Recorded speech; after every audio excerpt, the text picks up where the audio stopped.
On this episode of Blonde Locks and Big Rocks, we're once again chasing after more marketplace finds, but this time, it's Jeep parts.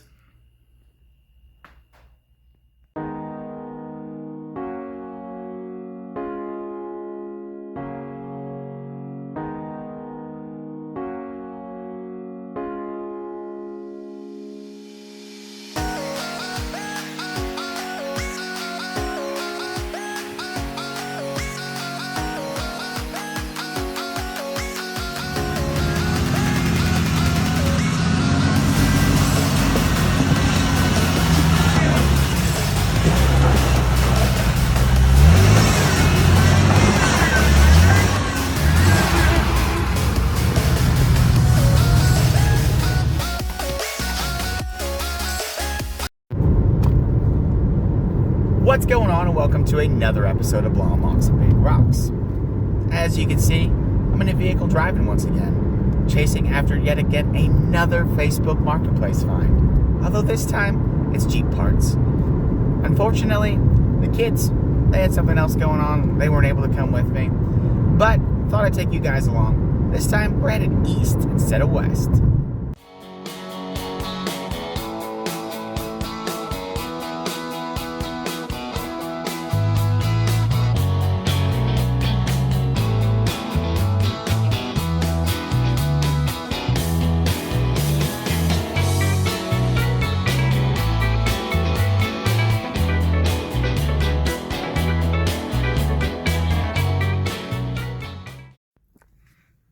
So I do want to make note that this marketplace find was just a little bit different. You see, when I found the original listing, it was over 4 hours away. I sent it to Dozer and I was like, hey, this seems like a pretty good deal. But I said, it's kind of a drive. And he says, well, just so happens my cousin lives right over there. And I was like, that's awesome. So I started talking to the seller, started talking to Dozer, his cousin, and we all kind of worked out this deal. I sent his cousin some money, and he was able to make arrangements to go pick this up for me. And he's been holding on to it for the last couple weeks. It just so happened that he had some business to take care of, and it was about halfway between where he lives and where we live. So today, we're meeting up, and I get to finally pick up what I bought. Didn't get really a chance to film much of the exchange. It was pretty quick. Basically just moved stuff from one vehicle to the next. They had places they had to be. Then it was just a 2.5 hour drive home. Really uneventful. But let me flip the camera around, pop the trunk, show you what all we got.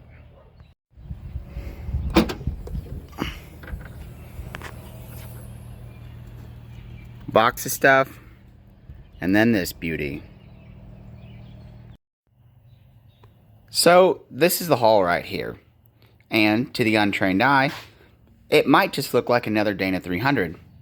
But that's where you'd be very wrong. So this Dana 300 actually has a advanced adapters rear 32 spline output for the rear drive shaft, and has a JB Conversions 32 spline front output. Then this is also a Dana 300 clocking ring. I think he said it was like a Beyond Pierce backing plate, but this is freshly rebuilt, ready to go. These are some JB Fab, just, mechanical shifters. In the Jeep, it's got some JB Fab cable shifters, and then spare case with some extra parts. Now, some of you might be wondering, why is there another transfer case sitting here when the Jeep obviously moves under its own power? Now, those of you that have followed our channel might have remembered that when we went to the Great American Crawl at S'more, we absolutely grenaded the internals of the transfer case. Pretty much stripped every single gear inside of it out. And when we came back home, I kind of came up with a decision. I had to decide, what am I going to do? I knew that just like this spare case sitting here, I had one of those sitting on the shelf, and I was like, well, I can just take the gears out of that, put it back in this one, and we'll be good to go. But there was a problem. When we got back and I took the case out of the Jeep, took all the broken stuff out, went ahead and started stripping the case down, I found out that the gears that were in that spare case were pitted. Let me show you a picture of that right now.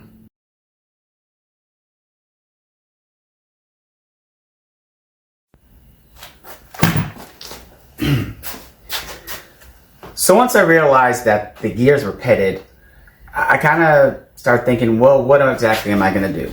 Because I wasn't sure that I would want to trust them being in a case and being on the trail and putting them under load. I just wasn't sure what was going to happen. Would they be fine? Probably, but I just wasn't sure if I wanted to take that chance.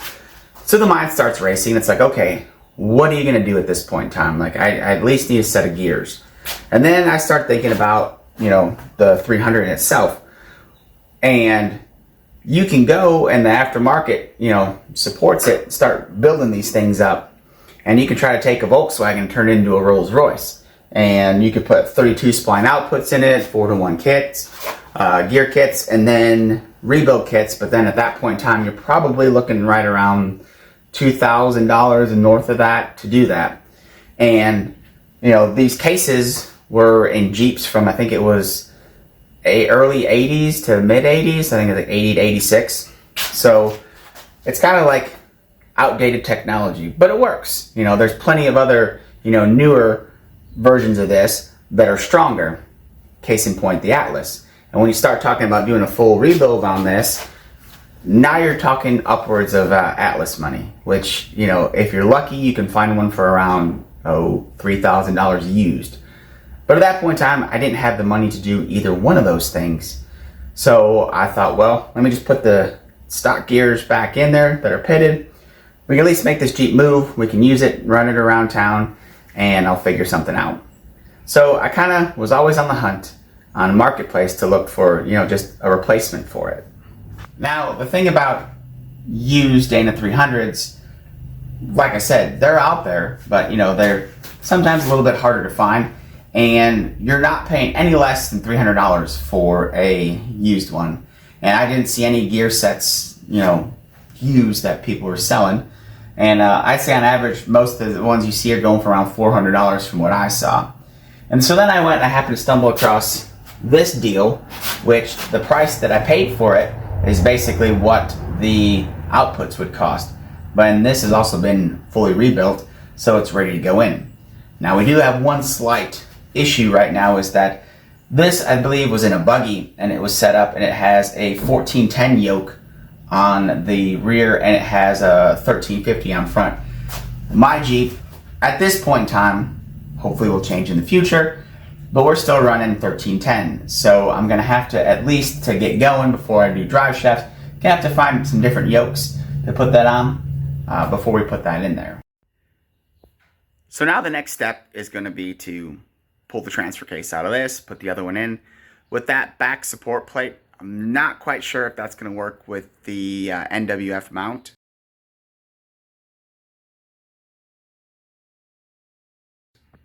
That we have on there, but we'll have to wait and see and cross that bridge when we get to it. So the next thing you're going to see from this is the transfer case getting pulled.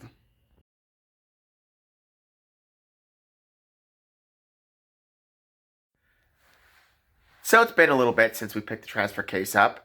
Now the next step's going to be get the old one out, put the new one in there. And with that Beyond Pierce backing plate, not quite sure how all that's going to work out with the TMR mount that we have with the cross member. So there may or may not need to be some changes or modifications made. We're just going to have to wait and see. I'm not going to bore you with pulling the transfer case out. Those of you that have followed the channel, I've already seen me pull that out multiple times. So as soon as we get it out, we'll be right back.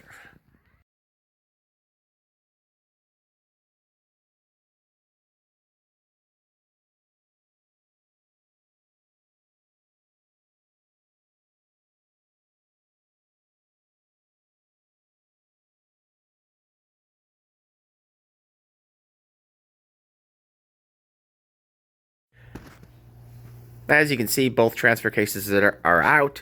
This is the one that's going to be going in with the 32 spline outputs. That's our old one. You can kind of see now, this is that Beyond Pierce backing plate. And then on our old one, this is the TMR crossmember mount that goes with our custom crossmember. So I'm not exactly sure how all that is going to work. Probably just going to have to get the case in the Jeep to see how everything fits before we figure out what we're going to do. Might just have to modify that to that backing plate or just take that backing plate off. Not exactly sure just what yet. I know that on the top side, you can see how we whack this for our cable shifters. So we're gonna have to go in here and, you know, cut all that out too. But one step down.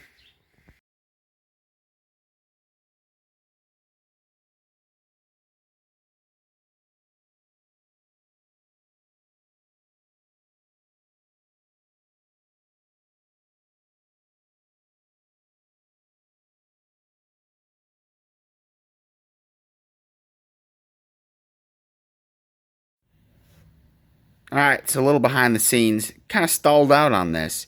This clocking ring that came on the new transfer case, can't use it with the doubler, so it had to come off. But it had these countersunk bolts that were holding it. And they were Allen, and no matter what Allen wrench I put on our cheater pipe, socket, whatever, it was just twisting it. So they were stuck in there pretty good. So basically got a drill, and then I went and started drilling the heads out on these.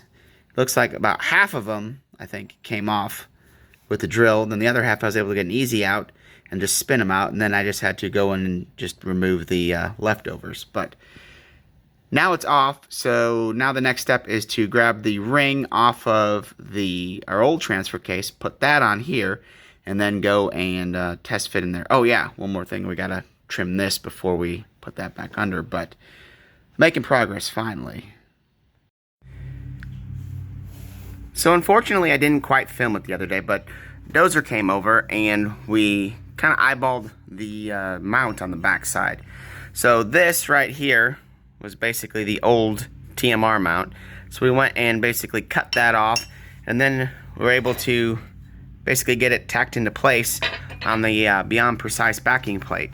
Then I just went and pulled this off, welded that back on there. So now it should just be a matter of getting this plate back on, bolted up into place. And then my new yokes came in today from Advanced Adapters. So like I said, we're not going to do new drive shafts right now. So these are just 1310 32 spline.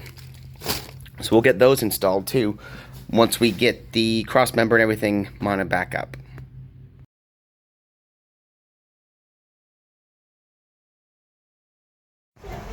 So the initial test drive did not go so good.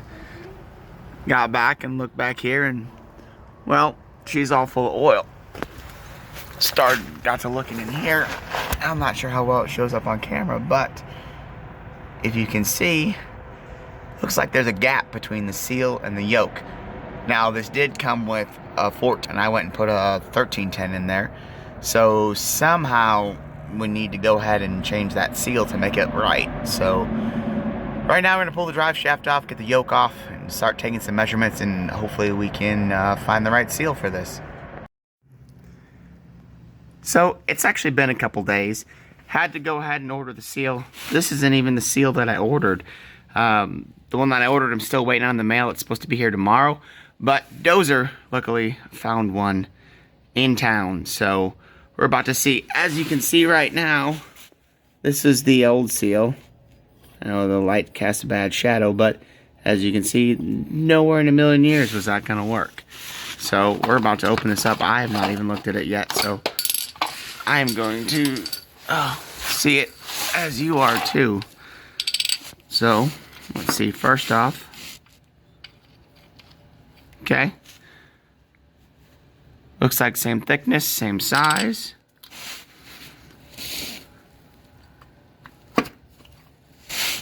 I think we're in the money. Heck yeah. Now it's time to just get that put back up in there. And then we should be in business. So now that we got that seal replaced, I went ahead and degreased all underside of it, and I'm gonna see this just like you are for the first time. Fingers crossed we have no leaks. She looks dry. All right. Nothing in the back anymore. Dude, I think we are in business. So with that, I think the transfer case situation is under control.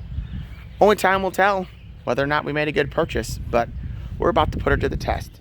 But in order to see that, you're gonna have to wait till the next video. So until next time, remember, there's no time like the present. So start them young. Bye.